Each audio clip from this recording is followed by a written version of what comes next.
obviously we're here to introduce you to Tom Anagnost. I want to tell you a little bit about the process, and then we'll get him up here. We spent a great deal of time.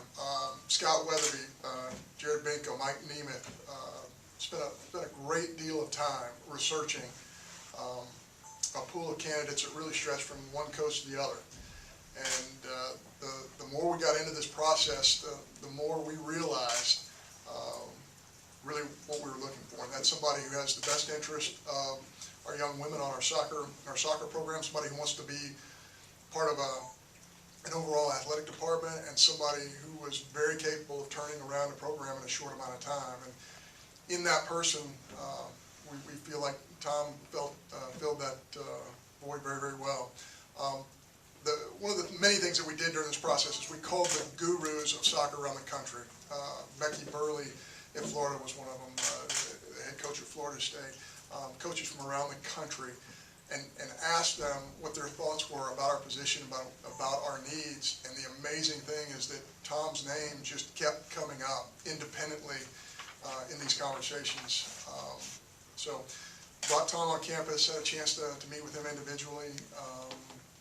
Again, his track record at Miami, what he did at NC State this year as an assistant coach, at the University of Michigan, at Central Michigan. It's pretty remarkable what he's been able to do in short stints with these programs. So we're really pleased to have him at Mississippi State. We think he's going to have an immediate impact, and he's somebody that is a highly competitive individual. And so we want to welcome to the Mississippi State family, Tom. And of course, what that means is you're going to have to come up here as a member of the family, and you're going to have to ring this bell. So you're going to have to show these folks you can do this. Hail State.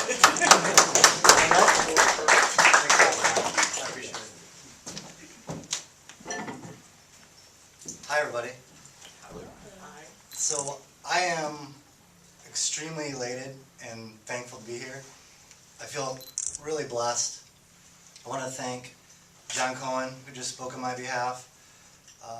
I just believe in his leadership. He was a coach, a winner, and someone that I would and am extremely excited to follow.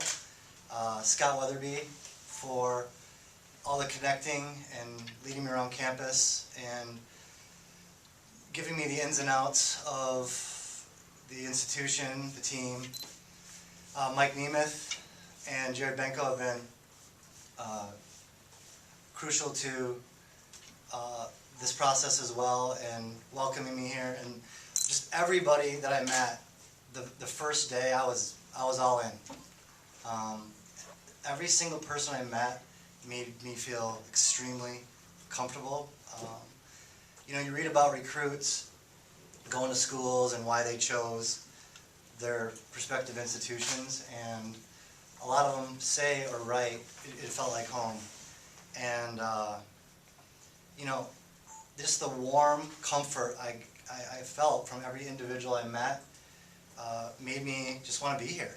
And for me, the people here at Mississippi State University are special, and that's why this is an extremely special place, and I'm just blessed. So, thank you. Questions, and we'll get a mic to you. Please state your name. Good afternoon, Coach.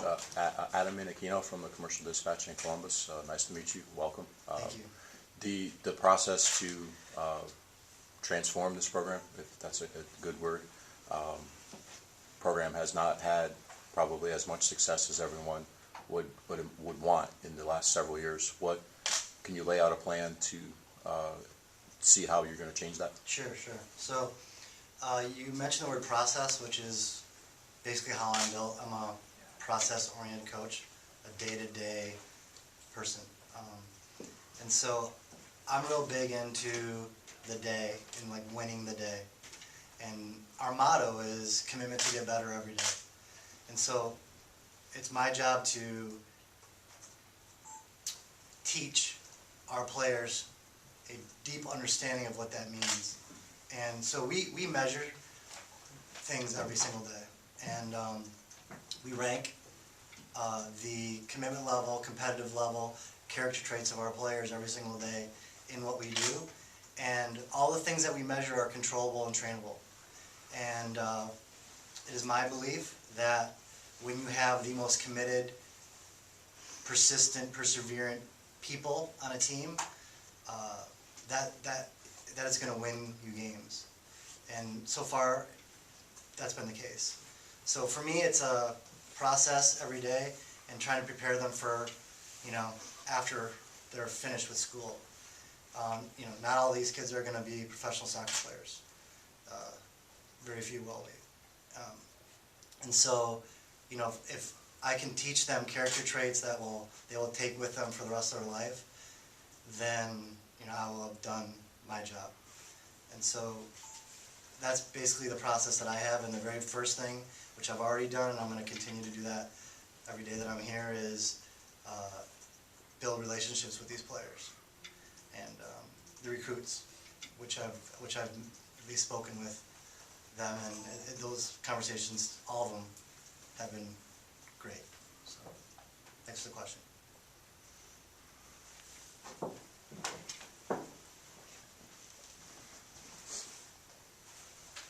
Well, Coach Danny Smith, Strawford Daily News, welcome as well. Just talk about your knowledge of maybe soccer, not only in the South, but the Southeastern Conference, and just talk about recruiting in the South. Good question. So, the network of people that I say we, I'm going to use my staff because it's a we thing always, I think is vast. I'm familiar with the SEC from competing against multiple teams preceding this opportunity. And so obviously watching the conference and watching them, I'm familiar with the coaches who have a giant amount of respect for each and every one of them, and their programs. They're all excellent teams, all of which could be NCAA tournament teams and elite ones in the country. So as far as recruiting goes, it's just the same thing. It's a process of building those relationships and connecting and just finding the best people to match the profile that we're looking for at this great institution in our program. And I feel really good about recruiting in this area and outwards because I feel we have a great thing to sell here. And obviously the conference it's a wonderful sports conference, and I just think the sky's the limit for Mississippi State University's women's soccer. I hope that answered your question. I'm Bob Grossgad, good to see you. Hey, Bob. Within, you talk about the process. Inside of that, what's sort of your approach as a coach and a teacher, and sort of the style you want to have as far as play goes on the field? Okay. So a little more about what I like to do is in this measuring and recording process. It's basically a way for these kids to see progress every day. And I think what has happened with a lot of the student athletes that I've had is when they're able to see progress, it's a motivator. And the goal is for them constantly want to ascend and beat whatever they have done before. And you get ultra competitive kids that are actually now not just trying to beat their own score, but beat each other's. And this constant ascension, as I've learned throughout my coaching, has been at the crux of my programs that have helped these student athletes and their teams become successful, but also them as people. And so I don't know if the second part of the question was an academic question or if it was a recruiting question. So the style of play. Yeah, style of play. So, the style of play is going to be probably different for different games. So as a coach, you try to see how you can beat the other team. And sometimes you just don't play the same way because they don't play the same way. So each game will be different and approached differently in the fact that we might not play the exact same players in the same spots, or the same shape. But, you know, as in all, like, we're gonna want our student athletes and expect each of them to be, fit,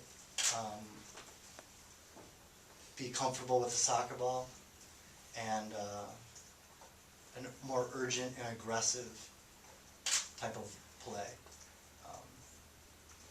And, you know, I think a lot of coaches that know me or know my teams would say, like, you know, that the kids will be playing harder than normal. And I think with those things intact, we could have success here. Thanks.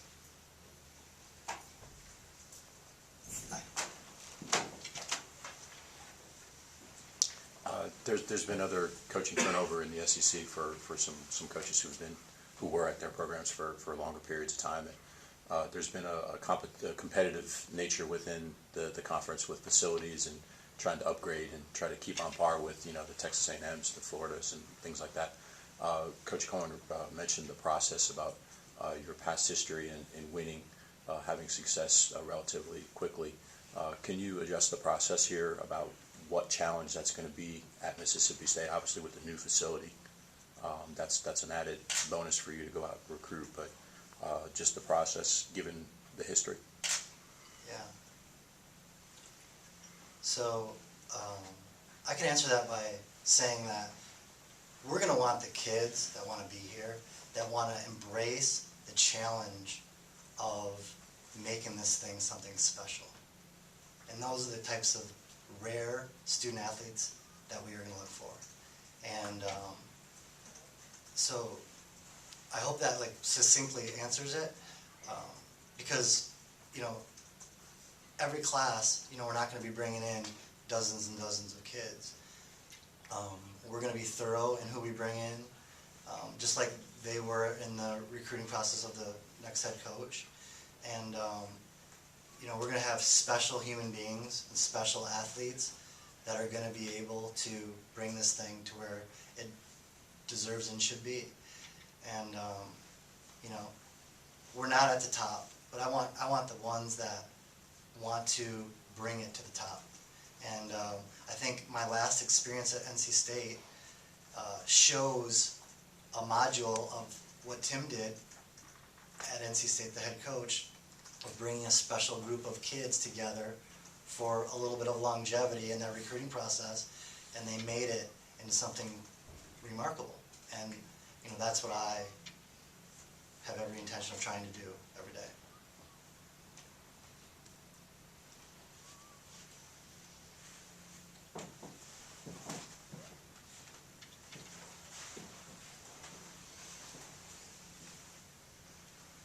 I did want to ask about the academic side of things. I know you've got a pretty strong track record of that, and, you know, high GPAs and graduation rates.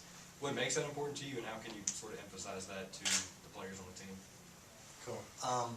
So I went to a really good academic school. My parents were, that was like the prerequisite for me. You have to go to a really good school, and I think that's always been, like, you know, ingrained in me. And so, like, after I graduated and did my soccer stints and did my coaching, I became a teacher. And so for me, the education part is paramount. You know, we're going to recruit student athletes. And so, again, the message is always going to be after school is finished. So you're trying to prepare them for after school is completed. And so obviously how well they do and their commitment level to academics is going to give them, you know, depending on how big of a range, how well they do, of opportunities afterwards. And so I'll be able to help them put more time in and use their time more efficiently by working with our academic staff to, you know, even increase the standard in the academic arena. And I feel comfortable, and I think, you know, my track record shows that there's a deep commitment to being a successful student athlete here. And again, here we have every resource available to ensure that.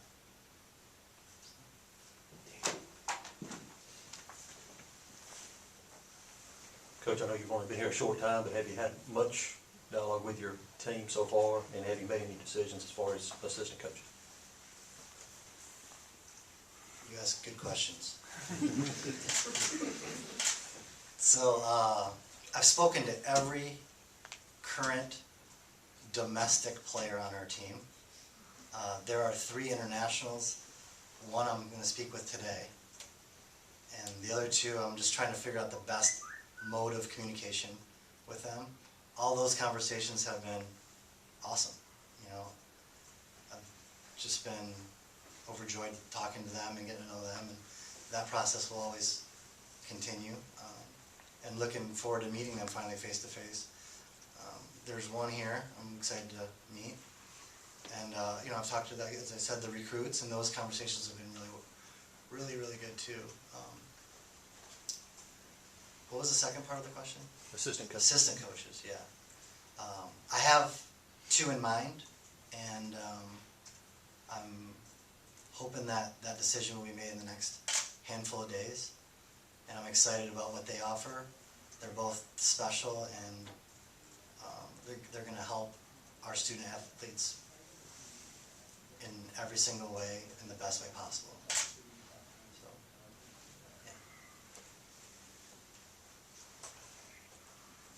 yeah. You talked about the evaluation process and the competitive aspect that you want to try to establish every day. Where did that originate? Was that something that you developed maybe at an early coaching stint, or picked up along the way, and have, you know, through trial and error over the years kind of, you know, tweaked it? Yeah, so most coaches steal stuff from other coaches, you know, and they kind of morph it into their own. So, you know, arguably the greatest women's soccer coach of all time is Anson Dorrance. And I have an enormous amount of respect for him. And when I was younger, I read his books. And they changed me, not just as a coach, but as a person. And that is where I adopted that type of coaching philosophy. And it's different, though. I've made it my own. But yeah, that's where it came from.